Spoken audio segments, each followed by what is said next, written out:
Hello viewers, আসসালামু আলাইকুম। আশা করি সবাই ভালো আছেন।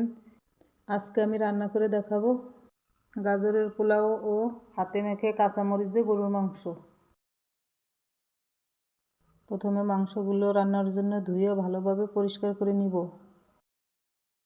এরপর পাতিলে মাংসগুলো দিয়ে একে একে পেঁয়াজ বাটা, কাঁচামরিচ বাটা, জিরা বাটা, আদা বাটা, রসুন বাটা, পরিমাণ মতো হলুদ, স্বাদ মতো লবণ, গোটা গরম মশলা, পরিমাণ মতো তেল দিয়ে ভালোভাবে হাতে মেখে নিব।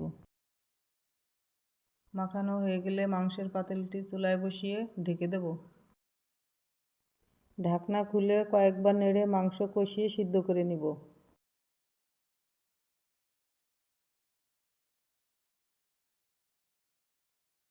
মাংস সিদ্ধ হয়ে গেলে গরম মশলা দিয়ে নেড়ে নামিয়ে নেব।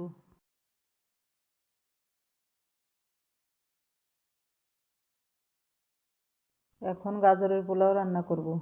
প্রথমে চুলায় কড়াই বসিয়ে কড়াইতে পরিমাণ মতো তেল দিব।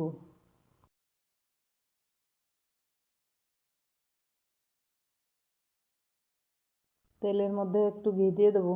তেল গরম হয়ে গেলে আগে থেকে ধুয়ে পানি ঝরানো পোলাও চাল দিয়ে একটু ভেজে নেব। চাল ভাজার মধ্যে গোটা গরম মশলা, স্বাদ মতো লবণ দিয়ে দেব। এরপর আগে থেকে ফুটন্ত গরম পানি পরিমাণ মতো দিয়ে নেড়ে ঢাকনা দিয়ে ঢেকে দেব। কিছুক্ষণ পর ঢাকনা তুলে নেড়ে আবার ঢেকে দেব। চাল সিদ্ধ হয়ে গেলে ঢাকনা তুলে পরিমাণ মতো কিশমিশ, আগে থেকে কুচি করে রাখা গাজর দিয়ে ভালোভাবে নেড়ে উপরে একটু গাজর কুচি ছড়িয়ে ঢাকনা দিয়ে কিছুক্ষণের জন্য দমে রেখে দেব।